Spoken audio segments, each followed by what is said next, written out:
bakunzi mudukurikirana mwaramutse, ntituri butinde cyane, uyu munsi hari ibyo tubazaniye, ariko mbere yo kugira icyo dukora reka mbanze mbibutse gukora subscribe, like, share na comment kuri channel yitwa Habijid Nduba TV. Ndabashishikariza kandi no kunyarukira kuri channel Big Man TV ukareba amafilime, ukareba n'indirimbo, aho tuba tubafitiye umuziki kaba kabaye biba byashyushye. Ndagira ngo rero uyu munsi wa none twiganirire. Ibi ni ibisanzwe dukora buri munsi tugira ngo tubashimishe, ariko twungurane n'ubwenge. Waba ujya wibaza ku njangwe?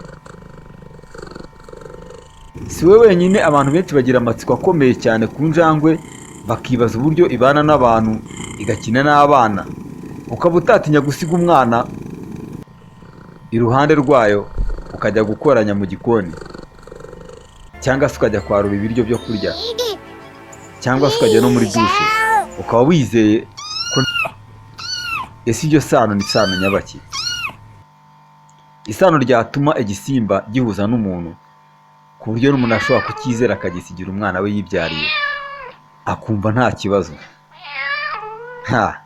Wabyibaza? Bigaragara ko Imana irema hari ibiremwa yaremye bibasha guhuza n'abantu, ndetse buri kimwe gifitanye isano rya hafi rimeze nk'iry'ubucuti. Usibye kuba hari n'ibifite imiterere nk'iy'abantu, urugero twavuga nk'inkende, tukavuga inyamaswa zirimo nk'ingagi. Mu by'ukuri iyo uzitegereje usanga rwose zifitanye isano n'abantu. Iyi rero ntabwo isa n'umuntu, nubwo hari abantu bamwe bavuga ngo bafite ngo amabinga, ngo ya nyirahuku, bashaka kuvuga ko bafite amatama rwose ajya gusa neza neza nk'ay'injangwe. Ibyo byahita bikorohera kuba wasobanukirwa neza ko umuntu afite ibisimba ajya gusa nabyo. Rero injangwe yo ahubwo ni ubucuti. Abantu bagirana ubucuti bukomeye cyane n'injangwe. Murabizi neza ko hari abazitunga bakazitunga nk'ibikinisho, nk'imitako, abana babo bagakina nazo, nabo ubwabo bakazikunda rwose kuruta n'uko bagira inshuti z'abantu. Ibyo ntiwabitindaho, nk'uko inyamaswa ziba mu ishyamba ziba zarafashe umwanzuro wo guhamamo, izi zabashije kuvamo zo hamwe n'imbwa. Buriya winjiye mu buzima bujyanye n'imibereho kuva na kera, uko ibintu byagiye bibaho, n'inyoni zagurukaga zirimo nk'inkoko, imbata, zabashije kugaruka zegera abantu birabana. Ubu barazoroye, bazibyaza umusaruro, kandi nazo zigira umusaruro zibakuraho burya, kuko barazitunga. Ikindi kandi si ibyo twavuga gusa. Dufashe nk'urugero rw'imbwa, imbwa rwose nyinshi zibera mu rugo. Usibye ko gusa hari n'izasigaye mu gasozi bita imbwebwe, ariko ubundi mu by'ukuri imbwa zibera mu rugo zikabana n'abantu, zikabakorera akazi gakomeye ko kubarindira umutekano. Imbwa ntishobora kugambanira sebuja, ihora ari iyizerwa kuri we. Mu gihe inshuti yakugambanira, imbwa yawe nta kintu ishobora kugambaniraho. Ni kimwe n'injangwe. Injangwe uyiha amata, ukayiha ibyo kurya, ukayirera nk'umwana mu rugo, ikahabyarira, cyakora n'inzara yayica, ikaba ishobora kuba yava mu rugo ijya guhiga ubuzima, yenda ikabona aho ifata ikintu, amata n'ibindi, ariko ikajya yibuka kugaruka rimwe na rimwe ukabona igarutse mu rugo. Icyo cyakwereka ko injangwe nayo igira urukundo nk'urw'abantu. Iragenda ikajya guhiga, ndetse wenda ikaza kubona urundi rugo inywamo amata. Icyo gihe rwose ukagira ngo yagiye, ariko wajya ujya kubona ugatangazwa no kujya ujya kubona ukabona igarutse mu rugo. Iba yibutse kwa shebuja. Ibyo mushobora kuba mubizi niba wenda kera mwarigeze gutungaho injangwe mufite inka.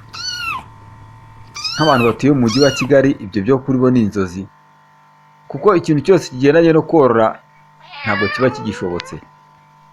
Iterambere ryaraje, abantu bahereye mu mijyi ntabwo bagomba kuhororera. Amatungo agomba kujyanwa ahabugenewe hagana mu byaro. Wanagerageza wenda ukaba wabikorera mu nkengero z'umujyi, ariko hirya ku ruhande ahitaruye, hahandi ushobora kuba wakorora yenda bikakorohera kuzana ku isoko umusaruro w'ibyo wabonye, birimo amagi, amata, inyama n'ibindi. Icyo gihe rero ubuzima bwakomeza bukagenda neza. Reka twigarukire ku nyamaswa yacu turimo tuvugaho, injangwe. Uburyo isimbukamo buratangaje, ifite byinshi by'umwihariko. Injangwe ijya ibasha gusimbuka ahantu harehare cyane ikagwa hasi. Mu gihe uri gutekereza ko ishobora kugira ikibazo ikaba yanapfa, ukabona irabadutse irongera irigendera. Iteye ku buryo butangaje, imikorere y'umubiri wayo uratangaje. Hari ibintu byinshi cyane biremye mu buryo bwabyo. Iyi ngiyi ibasha kwihigira iyo itunze mu rugo, ikirukana izo mbeba ziba ziteza ibibazo bitandukanye, birimo nko kuba zakurira imyenda n'ibindi byinshi. Ni ukuvuga ko mu gihe waba wafashe icyemezo cyo korora injangwe, uba ugiye ndetse no ushyizeho umukozi uzajya wita ku byangiza, ku dukoko turimo nk'imbeba twangiza ibintu byo mu rugo. Urumva ko rero ifite akamaro gakomeye. Gusa biba bisaba kugira ngo urwara ku buryo uzikingiza kandi zirwara uzivure, nazo n'ubundi zifate nk'uko wafata umwana mu rugo. Nanjye turimo tubiganiraho ibi ngibi, injangwe ndayikunda. Gusa sinkunda kuzishyira mu rugo cyane, ariko ku bazikunda bakanazora bakazishyira mu rugo birumvikana.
Ubwo rero bantu mudukurikiye, nizere ko mwamaze gusobanukirwa neza uburyo injangwe nayo ari inyamaswa y'inyangamugayo kandi burya igira n'isuku, aho yitumye urahindukira ukongera ikataba.